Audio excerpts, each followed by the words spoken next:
Good evening, everyone. I'm Bram. I'm one of the co-founders of Urban Foxes. We're a Brussels collective striving for healthy and inclusive cities. Today I will propose you some problems in our city. I will also hope to offer you some solutions. And at the end I will show you how you can spank your mayor by doing something disobedient or something nice. Let's start with the worst issue in Brussels. In Belgium alone, 10,000 people are killed by air pollution every day. That means one person every hour dies because of toxic air. Basically, cars are making us and our children sick.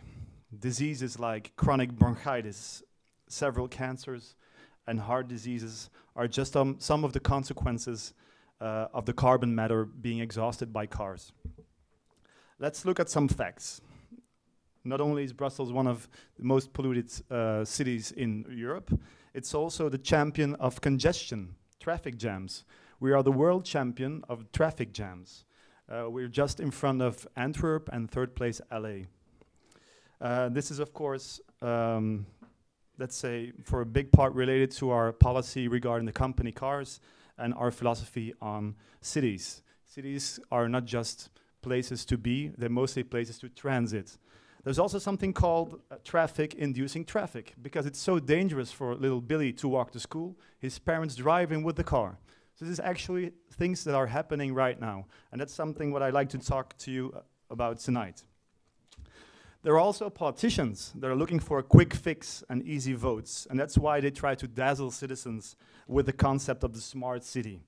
But one thing is certain, smart bins with Wi-Fi and policemen driving on segways, they're not going to solve our health issues, that's for sure. People are literally driving their cars to the gym for their workout. So we've created cities that make us unhealthy, and we're still continuing to do so. So my point is that we need to rethink the way we experience cities and the way we live in cities. We should completely redesign it. We should also think about our children. Of course, this is an easy argument, but 1 out of 4 children in Brussels is overweight. 1 out of 7 is obese. And I read this argument 2 days ago, and I thought it was spot on. Basically, they're not cycling because there are no safe bike lanes. They're walking because there are no green spaces. Let's have a look at a regular street, Rue de Midi in Brussels.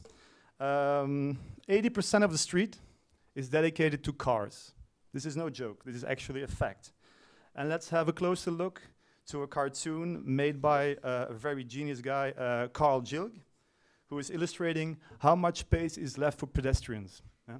They're literally pushed into the margin of our streets.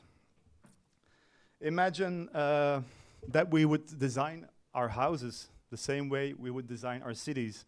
Then you would end up with something like in the next slide.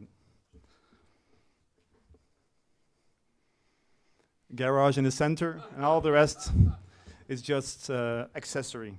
So I agree completely with urban experts that say that we should stop investing in cars and car infrastructure and start a shift to creating spaces again for people and not for machines, like we have in the next Banksy mural, who is also promoting the fact that we should stop creating parking and should make space for cars.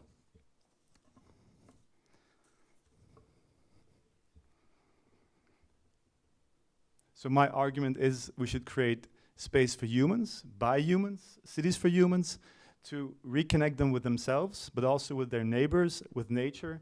This is an example of the International Parking Day, where the space of one car is being reclaimed by people. This is an example of what you can do on 8 square meters. It also happened in Brussels.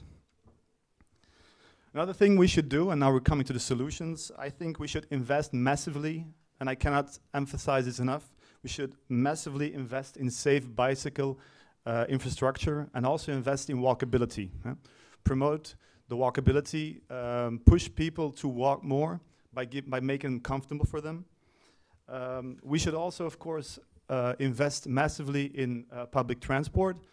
I heard recently that people who take the bus, they feel as a loser. And this is clearly the way how we've been treating them. We've been treating them as cattle, like animals. And as you can see, the people using public transport are using way less space.